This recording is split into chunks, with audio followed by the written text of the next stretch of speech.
En toen stond een heid bij de weg met de handen omhoog en nog 3 oren. En die had vermoedelijk toch wel in de gaten, dit is net al te best. Dat is het jonkje loopt langzaam weg.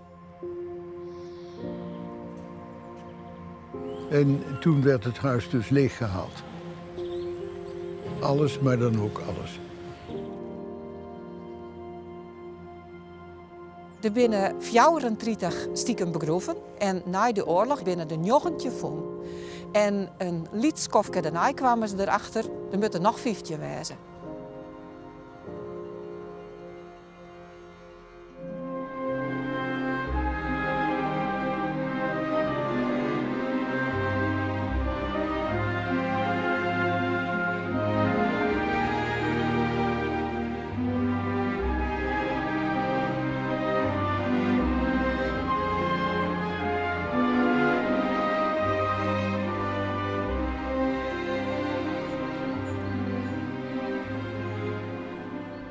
Het was natuurlijk in wezen demonisch. Zoals het met de IS demonisch is. Alles deermijdt op de verschrikkelijkste manier. Het was natuurlijk de bedoeling om die staking in bloed te smoren.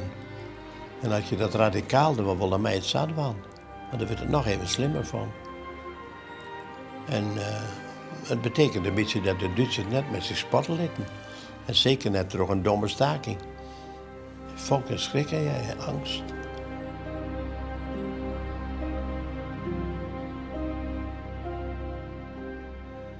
Een ommekeer in de Tweede Wereldoorlog. Zo zal de molkstaking van mei 1943 de Friese geschiedenis ingaan. Voor het eerst komt de Friese bevolking massaal in verzet tegen de Duitse bezetter. Die beantwoordde tot met een dierlijke terreur. In het noorden komen 56 mensen om het leven, waarvan 22 in Friesland. De tijd dat de Friezen haar deel jouwen onder de Duitsers is voor goed voorbij.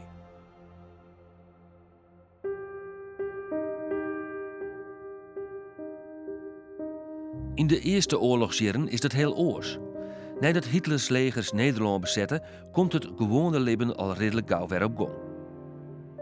Op het Friese platteland vernemen ze niet eens dat er een bezetter is. In de winter wordt de Alversterdentocht gewoon verrieden en simmers binnen wedstrijden voor het scootjesielen. Alles ging toch redelijk door. De films draaiden, de voorstellingen waren, er werd gemusiceerd. Er waren wielerwedstrijden in Leeuwarden, er werd gesport. Alles ging heel redelijk door. Er was een grote boerenbevolking in Friesland, er was genoeg eten, het was rijstig. De meesten hadden nog nooit een Duitse militair gezien. Het leven ging gewoon terug. Ze waren het aardig vriendschappelijk ontrooien.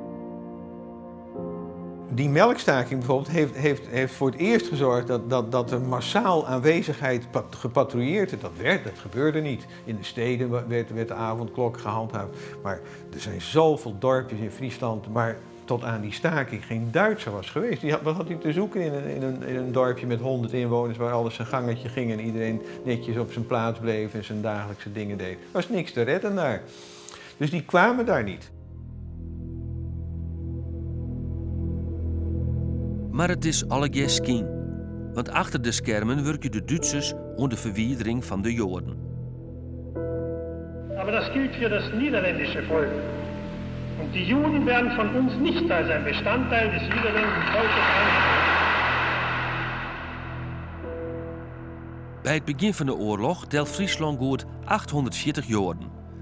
De meesten wij in Ljout, dat de Haatsynagoge stiet. Lietse synagoges zijn in Bolsert, de Gediek, Snits, Haas en de Lemmer. Een jaar na het uitbreken van de oorlog worden Joden al confronteren met de eerste maatregels. Sloependerwijs, maar raffineerd, wordt het net sluiten. Langzamerhand worden Joden uit het openbare leven verdrongen. Ze mogen er eigenlijk nergens meer wezen.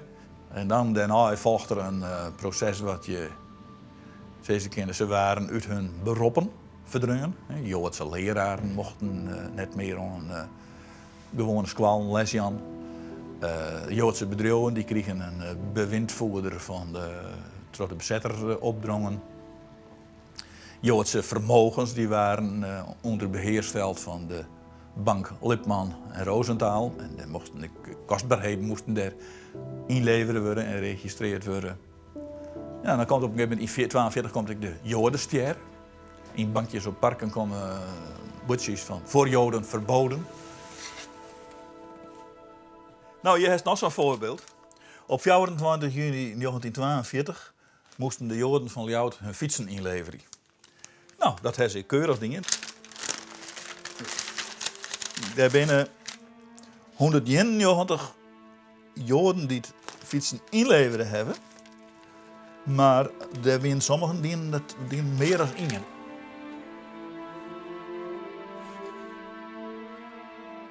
Ja, dan op een gegeven moment in 1942 beginnen de deportaties. Ook de familie Catan uit Ljout stiet dat lot te wachten. Heid Alexander, mem Julia en zoon Alfons van 12 ken in 1942 geen kant meer op. Door het beroepsverbod van Heid is er geen inkomen meer en een mogelijkheid om onder te doeken is er net. Ten eerste zullen ze waarschijnlijk geen verbindingen met het verzet hebben gehad. En ten tweede was toen het verzet nog niet, ook niet in Friesland, zo georganiseerd dat je makkelijk, of min of meer makkelijk, uitwegen kon vinden. Zelfs niet voor mensen die niet opvielen. Maar mijn ouders vielen beide op. Vader door zijn invaliditeit en moeder door haar kleine gestalte. Het onderzoek moest nog uitgevoerd worden, kun je eigenlijk wel zeggen. En dan hang het heel sterk af van wat voor contacten hingen jou in de net-Joodse gemeenschap. Haas is een voorbeeld. Daar zijn vrijwel alle Joden binnen afvierd. En Snits is een voorbeeld van werd relatief een soort onderzoek binnen. Want je moest dan eigenlijk wel op illegale organisaties die dat ondersteunen veronvallen kennen. Nou, het verzet wie denk ik in de Zuidwesthoeken jeder en sterker georganiseerd dan in de rest van Friesland.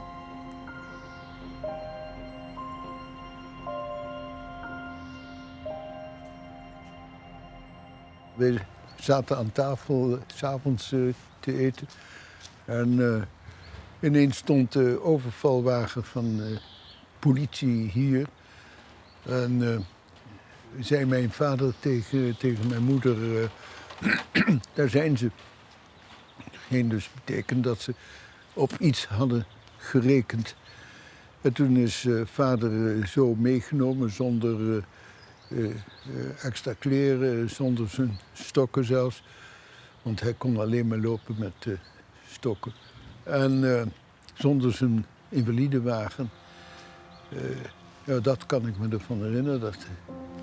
Ik zie hem nog in die wagen getild worden, want het kon die niet alleen. Daar zaten mijn moeder en ik. Ik herinner me dat we allebei niet meer gegeten hebben. En dat mijn moeder helemaal stil was. Ik ook. Daar wist je geen raad mee. Mijn moeder niet en ik niet. In de daaropvolgende 3 à 5 dagen, ik weet niet precies hoe lang, toen werd mijn moeder ook opgehaald. Of beter gezegd is mijn moeder zich moeten gaan melden bij de SD. En dat was het laatste wat ik met mijn moeder heb meegemaakt.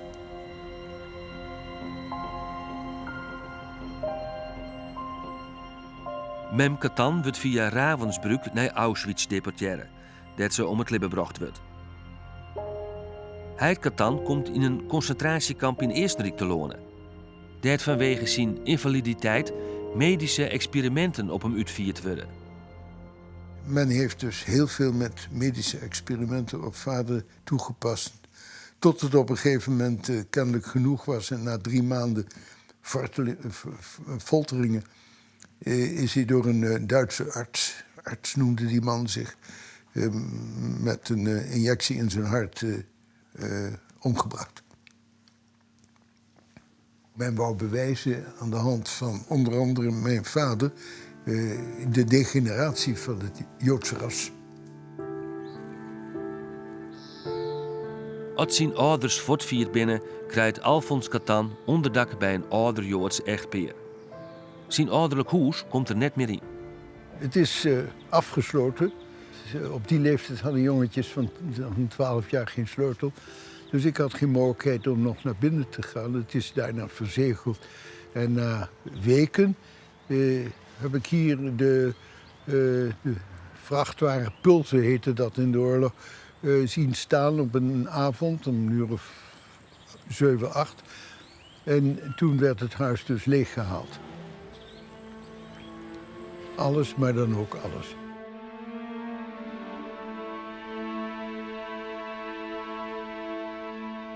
Na een paar maanden krijgen Catan en zijn pleegouders het berucht dat ze op de trein naar Westerbork moeten. Catan komt daar in het weeshuis te lonen. Familie en kunde bezieken hem in de maand daarna vrij te krijgen. En ondertussen is een tante van mij bezig geweest met hulp van een aantal andere invloedrijke mensen om zogenaamd te bewijzen dat ik half Jood was. Een half Jood was voor de Duitsers, dat wil zeggen dat je maar twee Joodse grootouders had. Half Jood was geen Jood. Zo ben ik dus aan het transport ontsnapt.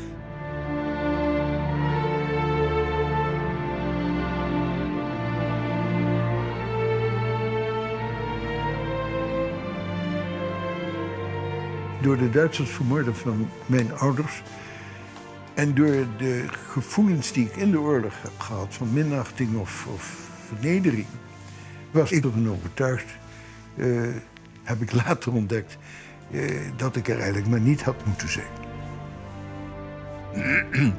En dat heeft veel vechten mentaal gekost om te ontdekken dat ik er mocht zijn.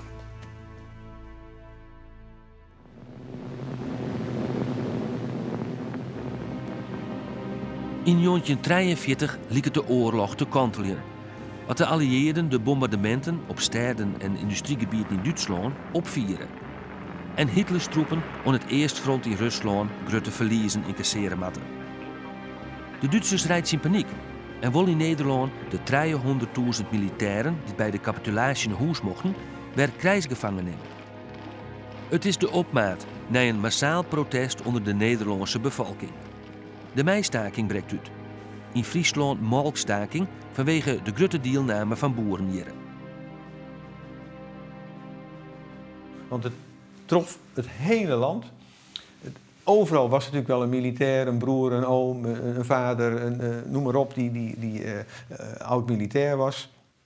Dus er ging eigenlijk geen familie, geen gezin was hiervan vrij. En dat was ook het domme van de actie. Ze hadden geen uitzonderingen bedacht. Ze hadden niet wat ze zo heel slim bij het deporteren van de Joden hadden gedaan. Namelijk steeds een klein plukje, steeds een beetje verder, steeds een maatregeltje erbij. Was dit de eerste grote, massieve maatregel die een hele grote groep trof. Ja, dat deed de vlam in de pan slaan.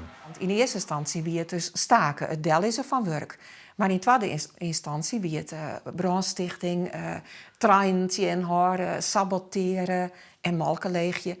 Het wie een gevoel van vrijheid, een gevoel van vreugde, een gevoel van euforie. Iedereen die mij. Dus het wie een enorme saamhorigheid.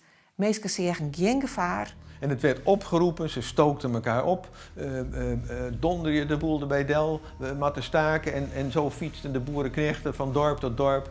Weg met die melkbussen, er werden bruggen omhoog gedaan zodat de melkrijder niet kon rijden. Want dat zag men toch als een symbool van hoe kunnen wij onze verzetshouding vormgeven. Nou, zorg dat die melk niet meer bij de fabriek komt. Zorg dat er in één keer een spaak in het wiel van de zuivelindustrie wordt gestoken. Friesland nam een aparte positie in het hele land. In Friesland ging de staking volle langer terug.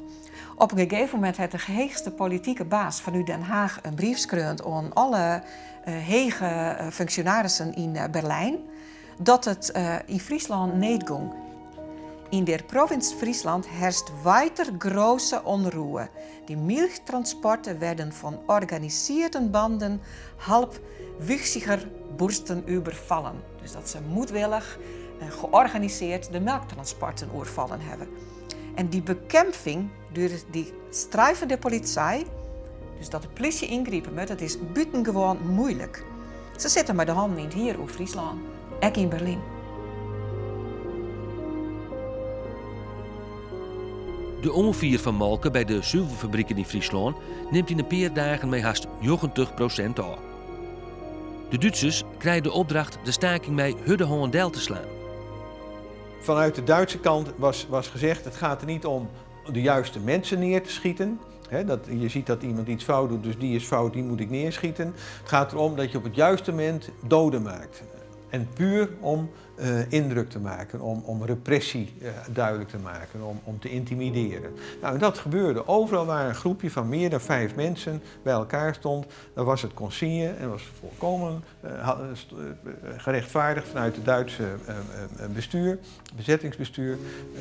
Dan mag je schieten. Gericht schieten, niet waarschuwen. Zonder waarschuwing moet er geschoten worden. En met 1 raak en met het doel om doden te maken. In Blauwhoes wordt Truus de Witte haar heid Wiebe oppakt, Santjen Ier. En haar omke, broer, Njontje Ier. Te gerren mij nog 2 orenjongens. Ze hebben stritten molkbussen leger in de litten. Op mandje 3 mei worden ze naar het Skoltenhoes in Greens oebracht.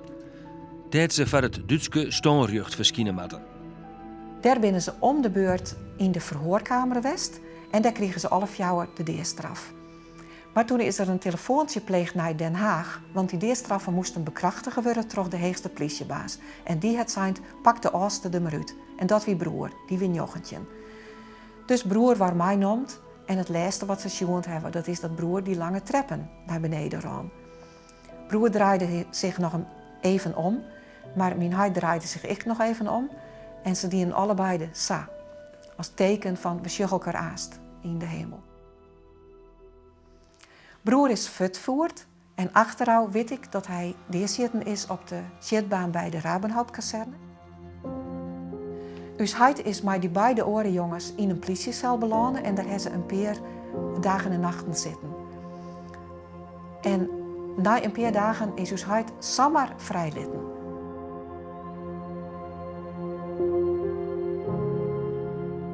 Tussen Frieske Pjellen en Marem worden diezelfde dijs 16 man oppakt. Boeren, boerenfeinten en boerenzwan. Als Duitse soldaten bij Frieske Pjellen 2 keer dwars op het dik Bjemstam treffen, beschouwen ze dat als sabotage van de stakers. Op wij naar Trimunt, dat de Duitsers een radarstation en afwikkerskut hadden, houden ze 16 man aan. De eerste bij de pleats van de familie de Jong. En toen stond een heid bij de wijk met de handen omhoog en nog 3 oren. En die had vermoedelijk toch wel in de gaten, dit is net al te best. Dat is het jonkje loopt langzaam weg. En daar had ik helemaal geen zin aan, wat weer spannend. En heel wel lekker had beleven in Schoft-Ziekwest, zat ik een periziekkwest hier. En toen moest het tot de 2e keer zeggen, jonkje met een ondertoon dat ik absoluut gehoorzamen moest. Jonkje loopt langzaam weg. En toen ben ik naar de buren rond. Hij roept de gevaar. Hij dacht, er kan wat gebeuren. En zo ben ik ergens aan de deur ontsnapt. Voor mij winnen 3 broers en die ben ik al in mijn gang. Er winnen Oetse, Jelle en Steven. En Oetse wie 24 en Jelle wie 22 en Steven weer 13. Hij was wel groot voor zijn leeftijd, ja? Hij was vierlijk. Hij wist alles, ja. En die op zijn manier, ik mij.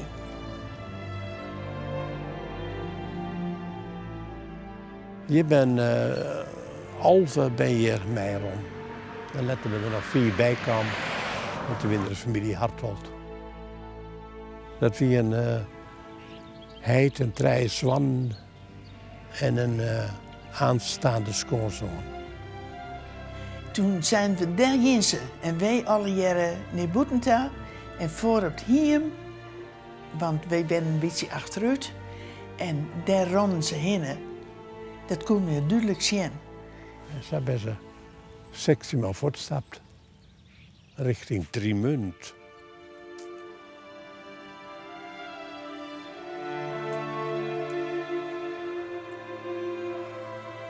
En wat er gebeurd is in die bunker en hoe ze praten, dat moet dan zijn dat Hartelt een gebed in had. Hartelt weer de arts en weer ik oudering in het kerken. En dat zal je rustig worden binnen. En dan ongeveer een yellow letter, dan worden ze in de boeten gebracht, fjouwer bij fjouwer. Dus de les die ze wel extra spanning aan, dat ze die rest lezen joggen. Ja, ik kan het indenken, hè, wat dat is. Ik kan dat indenken. Er ben een bult vragen, ja, de werkelijkheid is er al west. Ik letter. Mijn heid die wie man van 41 jaar en het heet er net meer. De hele huishouding weer verstoord, het hele romance weer kapot. Dat gaat dat wankoor, dat tallittenkoor, dat die jongens alle je eerst kennen. Ik heb hem ontzettend mis, ja. Heel erg. Ja, want ik ben altijd bij hem, hè. Ik ging met de andere jongens dan, ik word de aaisiekje en zo. En, ja. Maar hij heeft maar oren leren ouder dan mij. Ja.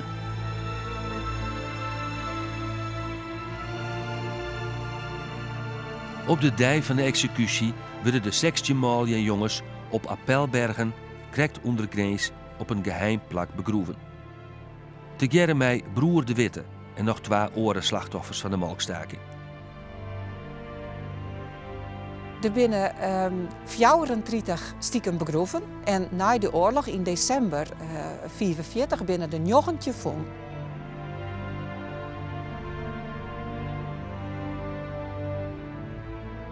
Het definitieve bewijs kwam na de oorlog.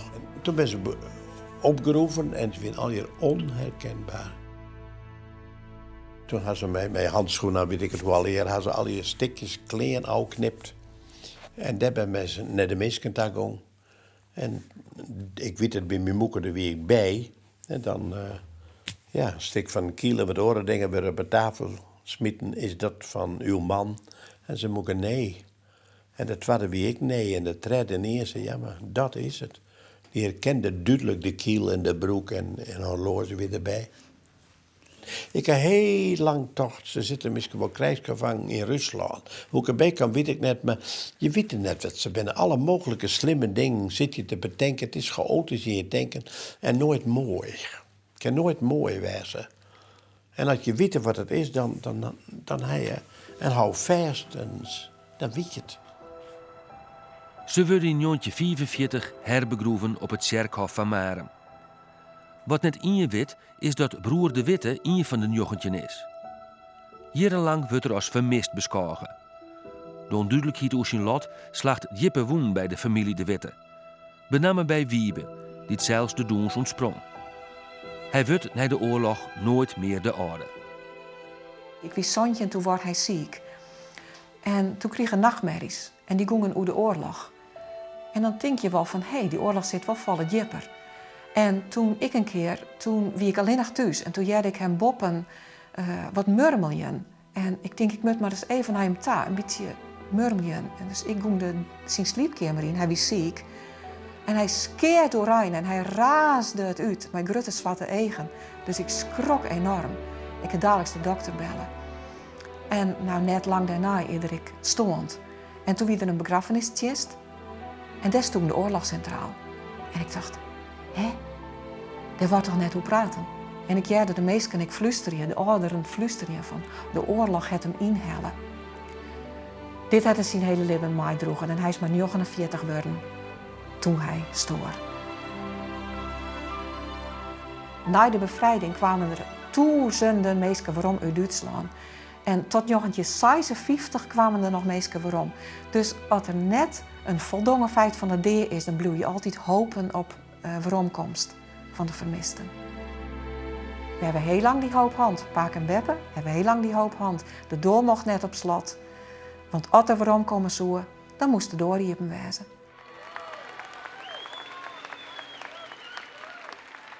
In 1995 komen de Canadezen hier om de bevrijding te vieren. Het maakt het heel wat los bij Truus de Witte. Ze besluit definitief uit te zieken wat er gebeurd is met Omke broer. Ze pluizen daar gieven uit in Nederland en Duitsland en komt er zo achter dat broer al in 1945 in Marem herbegroeven is. Na 50 jaar van vermissing is er eindelijk duidelijkheid. Maar dat geldt nog net voor de 15 oren die deersketten binnen tijdens de melkstaking. Jarenlang docht ze onderzoek. Ze liet in 2004 zelfs een pad van Appelbergen aangraven. Maar dat wordt niet het voen.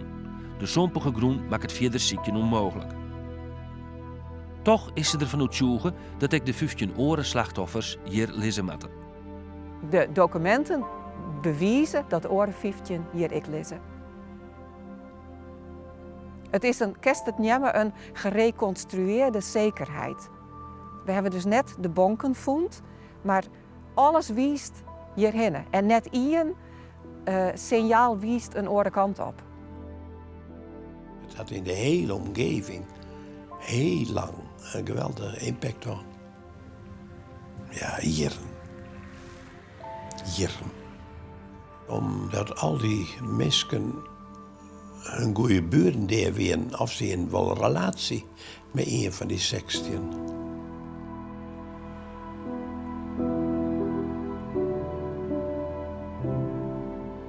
Ja, dit is een voldongen feit, maar vermissing, dat zijn alle verhalen terug elkaar.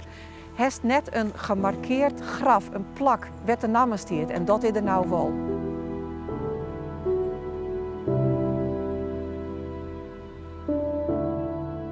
De melkstaking is echt een waterscheiding. Je hebt de periode voor mei 43 en de periode na 43. De massaliteit van het verzet neemt toe. Het aantal illegale krantjes wordt met de dag groter. Overal krijg je falsificatiebureaus die op professionele schaal zorgen voor valse papieren. De onderduikhulp wordt een gigantische organisatie, wordt echt massief. Het was moeilijk om tot mei 43 iemand onder te brengen. Het was vaak wel 2, 3, 4 adressen af voordat je weer iemand kwijt was. En na de tijd ging het vlot. Het ging 10 keer zo vlot, werd wel gezegd. Friesland wordt een plek waar massaal onderduikers onder dak worden gebracht.